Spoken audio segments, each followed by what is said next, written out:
The five of us drove from Fairbanks to Coldfoot July 24th, 2017 to paddle the middle fork of the Koyukuk River from Coldfoot to Pedals. We arrive in the evening, gear up, and begin our paddle, eager to greet the river and enter the wilderness. We paddle an hour in gusty winds through braided, fast-moving waters and make a late camp on a familiar island gravel bar. The sound of the river lulls us to sleep and flows through our dreams. Late at night, I hear wolves howling in the distance. We awake to sunny skies. The clouds have lifted. We take our time at camp in the morning, explore the island, discover wolf tracks. We enjoy the sunshine, which is to be our ever-present companion for the rest of our trip. Then we set off on the second day of our journey. Endless sky stretches out above us. We continue on the braided river. Coming across two young bull moose, we stop upstream, waiting to see where they will go, trying to give them space. They swim across the river to the shallows. We wait and wait. Then, hugging the other side, we slip by single file. They growl, a low, deep rumbling sound hackles up. We cautiously float by and watch them start to move back to their foraging ground. Paddling on, we curve past tall bluffs with nesting peregrines who soar above us. We enjoy a relaxing lunch on a sunny gravel bar. Moving on, we pass standing rock formations and beautiful rocky beaches. We make camp late.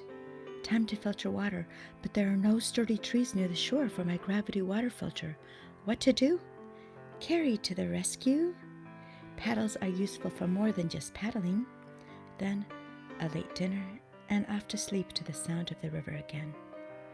The next day, after a relaxed breakfast, we set off on the river again. Not much braiding anymore. At the confluence with the North Fork of the Koyukuk, we swirl wide to the right, dip into the North Fork, and it pushes us out. Back to the Middle Fork, stretched wide. We stop briefly at a beautiful gravel bar where I had stayed once before on an August float, across the river from tall cliffs where peregrines had taught their young to fly. But this time, it's nesting season. They beseech us to move on, so we heed their call.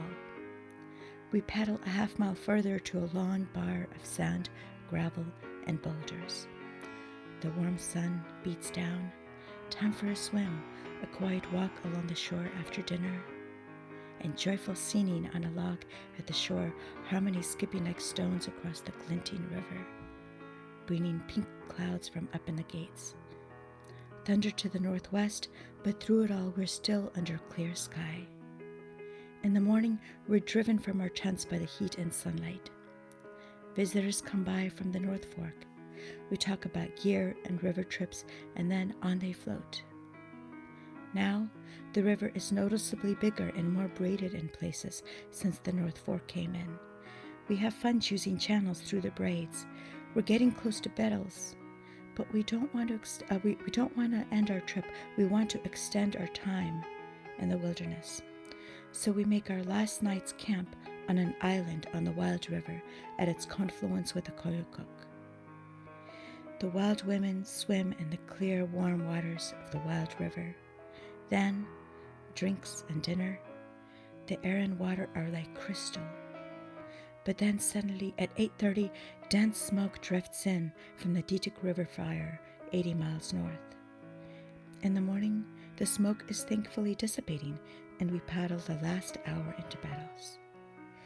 We catch a ride to Bettles Lodge, enjoy lunch and drinks, then catch our flight home with warblows.